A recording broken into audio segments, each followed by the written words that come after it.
Hi, and welcome to another episode of Van Wilder and Dusty's Adventures.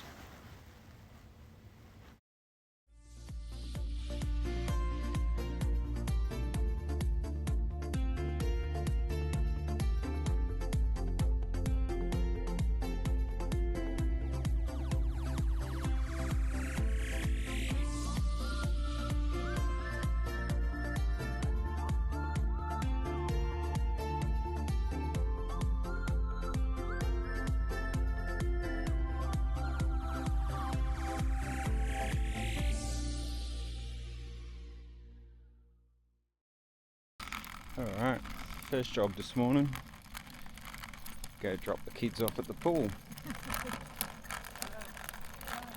Now, this is the first time we've used a dump point at a caravan park, so this could be interesting. Stay tuned. Alright, now, here goes nothing. Don't drop the lid in the hole, Tanya. Does it smell? Do you remember how to do it?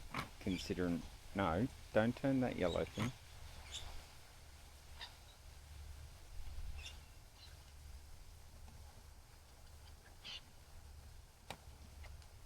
Oh, no. Jesus. And then you've got to push the button, remember. Now we'll make it so you can't see anything. Oh, that's disgusting.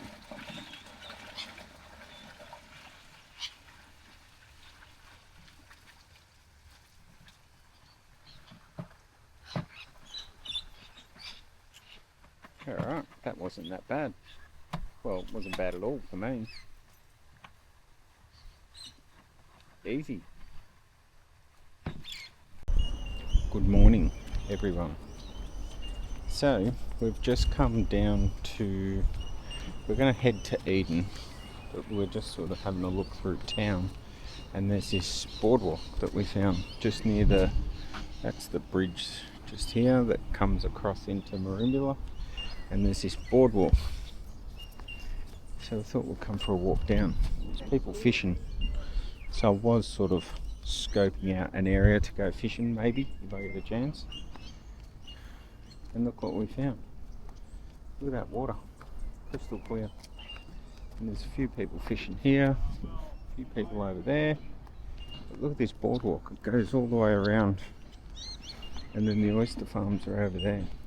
So we'll go for a walk, see what we can find.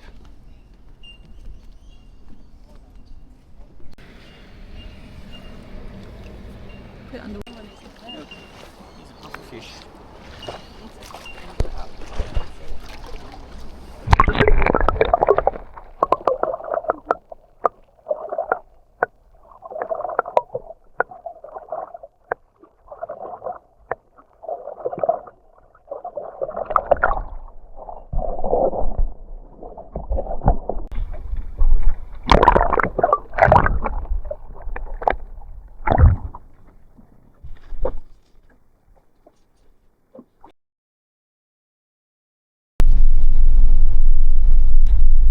So this is the big Navy ship. Doesn't look very like a Navy ship, but does it? Oh, there the wharf shut. Is it? Yeah, Oh, yeah. Stop boom gates down. Jeez. Maritime Security Level 1.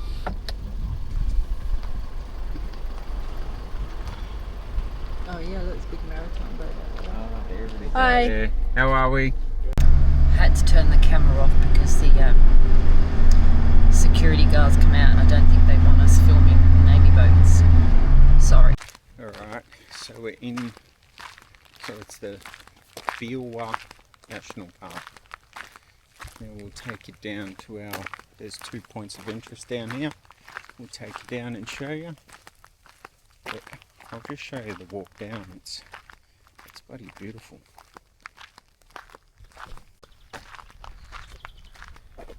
So, I'm tipping this is what we call Boyd's Tower.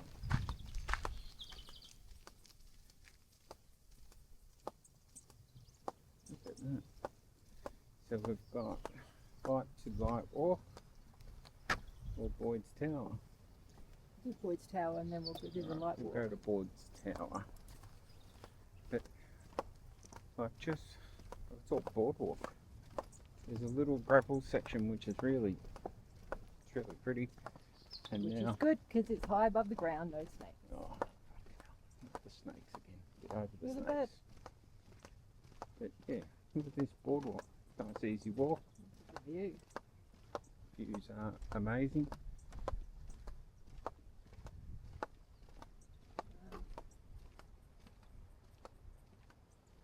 Look at that. Beautiful. We were right over the other side. We drove around here. Yeah, so this morning we were all the way over on this beach here. I'm not sure how well you can see it. And then like to drive to here, which doesn't actually look all that far, but it's like a 30-minute drive, which is, I found that a bit strange, but look at that water. It doesn't get any bluer. Or should I say sapphire. Let's go and have a look at Boyd's Tower. See what that's all about.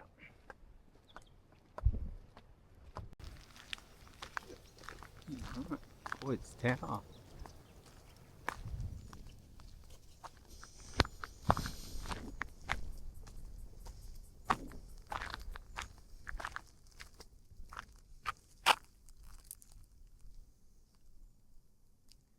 If you want to have a read of that, I'll let you pause now. So just had a quick read here. So it was built by a man named Benjamin Boyd, and he built it. It was used as a whaling lookout tower and a lighthouse, but then not so much the lighthouse. And as you see him walking up, there's the one corner's damaged, so that got damaged in a lightning strike. It was completed in 1847. It's a landmark and lighthouse, but the tower was still in use in the 1920s, but it fell into disuse with the internal stairs and flooring now rotted away, it says. So, but he became bankrupt. Because this area is a big whaling area, so it was used as part of his business, this Benjamin Boyd, but he became bankrupt and left Australia, so quite interesting. So up here is where it was damaged by lightning, but so they say you can see his name carved in each side right up the top. He's got his name carved in it, but I don't know how much we're going to see with the sun, but we'll try and come around this side so the sun's sort of behind me and see what we can see. But it's a really cool sandstone structure, that's for sure. Oh yeah, you can see up there, right on the very top, there's Boyd. Now it's on all four sides, but some of it's damaged. From lightning strikes. What a beautiful structure. Now I can understand why they built it here for the whale watching or spotting. But that, I only imagine what the view up top would be like. Go inside for a quick look.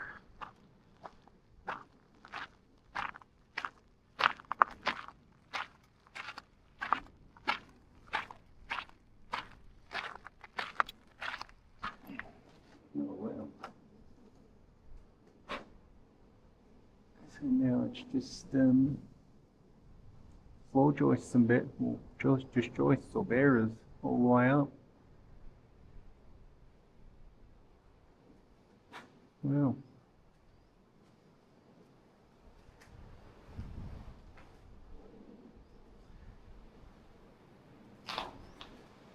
views. They're just spectacular.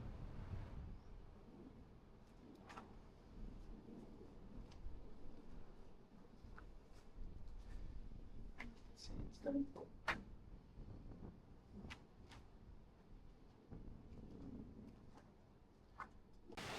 Right, so we've just come down the boardwalk a bit further from Boyd's Tower. Look at that water. Like see-through. Crystal clear. Doesn't get any better than that if you ask me. Very nice.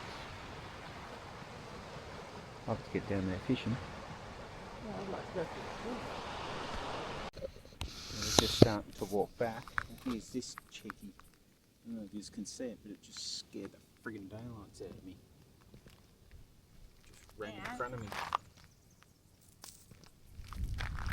Cheeky bugger. Alright, so we've just come to the whaling station. So we've just left the car park, just walking in now. But I was just reading a sign back there at the car park. So they used to use a pod of orca or killer whales, and they would help the people drive the whales in, all of their own doing, not like they were trained or anything. So the orcas would gather and push the blue whales in, and then the Davidsons, which is who the whaling station belonged to, then they would hand harpoon them. So it also said if the orcas didn't help, like it would take about 6 or 7 boats to do it. So a lot of manpower, but with the orcas helping, just one. So I thought that was pretty clever. And this is all boardwalk in, so it's an easy walk. But we'll take you down and show you some more. So this is the Davidson residence. So it's saying here it's sited on 17 acres, and they were pretty self-sufficient for fruit, meat, vegetables and dairy products. You're just having a look on the gate here. It says there's a caretaker in residence. Like, you can't tell me someone still lives in this thing. Surely not. But it looks very well maintained. Like, there's fruit and veg growing still. And there's a couple of resident kangaroos over there. But yeah, what a nice little plot of land.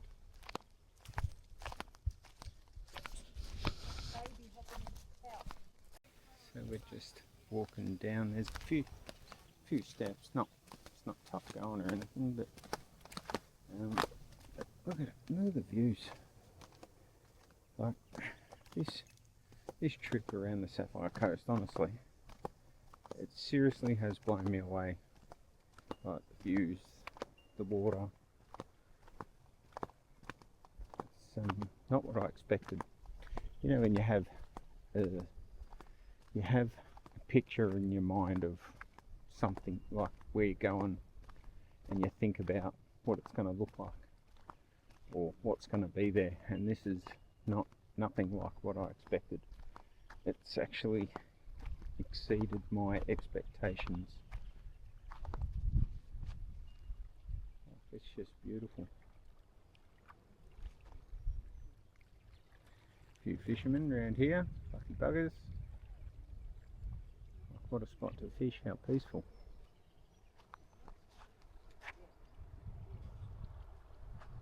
And then what's over here, Tanya? So this is the old site. So there was a shed here. So we've got some bits and bobs here. The try works. So the whale blubber was boiled down to extract its oil. Oh, so It would have been a 10-metre shed with cutting tables. what was it? 10-metre shed with cutting tables. So I've just had a quick read here. So this is the site. It would have been a 10-metre shed, and then this is where they'd process the whales here and extract all the blubber. So they'd boil it down in these things here, which are called tripods, and then they'd store them in the oil in these tanks over there. And most of the workers were Aboriginal, it's saying, so they grew up with a lot of Aboriginals, and that's who worked here. But they're saying the smell of it would like basically get into your skin and stay with you for a really long time. So tipping, this is where the orcas used to push the whales into. So it's probably a little bit gory when you think about it, but it is a part of our history. So just reading this one is about how the orcas were used. Well, they weren't used, they used to alert the Davidsons. They'd swim out to a certain area and slap their tails, which meant there was whales out there, so then the men could go out there and hunt them. But then once they caught them, or killed them I should say, the Davidsons would leave them out there and they would anchor them down underwater so that the orcas could eat the lips and the tongue overnight. So that was their relationship. He basically fed them, and that's why they would stay. That's why they'd continue to do it, because he was feeding them. Pretty clever. So this is one of the tripods that they would boil the blubber down in. Look at the size of it. I could make a decent spag bowl in that. So we walked from that's the whaling station just over there, and we've come around the beach here. But it's just full of oysters. Like, all this is all just oysters everywhere. Some are quite large, but I don't know how to open them, so that's not going to happen. Well, I did try, done an injury. But you couldn't get any more peaceful than this, could you, Tanya? No, it's absolutely beautiful. Serenity. No cars, noise. If it weren't for these two people over there fishing. Three. Two? There's three. She's gone in the bushes. Oh. Well, there's three. Yeah, it's like so nice.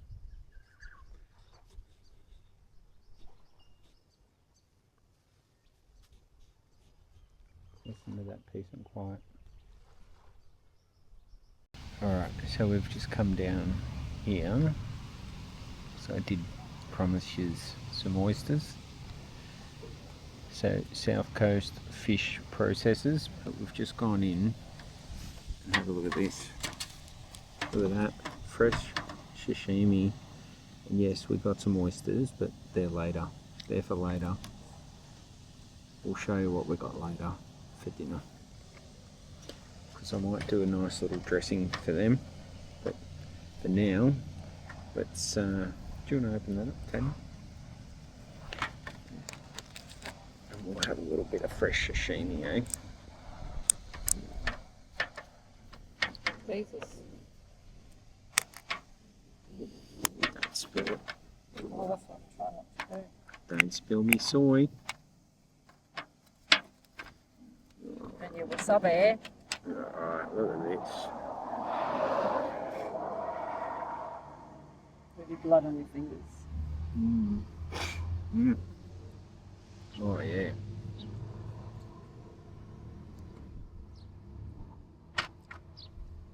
Oh. Mm. Oh, delish. I might just mix that in.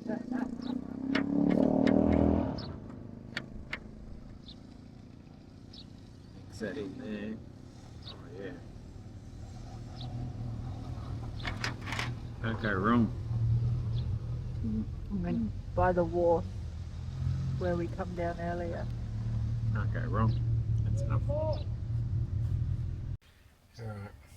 so we promised you fresh oysters. Have a look at them. Now, the problem is, I've eaten one fresh oyster in my life and I didn't like it, but I'm going to give it a crack again. So I've made this. It's lime juice, chili, ginger, Sugar. a little bit of sugar, a little bit of salt and pepper, and a couple of cherry tomatoes. So it's like a salsa. Alright, now I've tasted this. This is delicious. But let's see. This could go horribly pear-shaped. Like, seriously. Lucky we've got our own toilet. I don't think it's going to give me the squirts. It's more, I could gag on this. Oh, fuck. Down the hatch. Oh, Jesus. Ugh. Yeah. Alright. I can't believe I'm doing this. All for YouTube. All for fucking YouTube.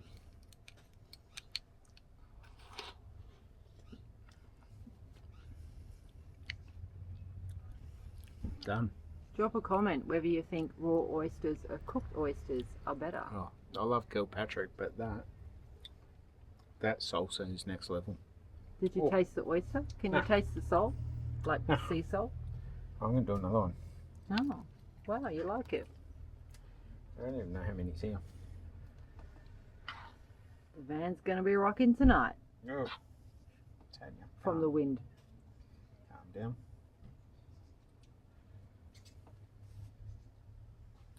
Oh. So, that salsa is really good.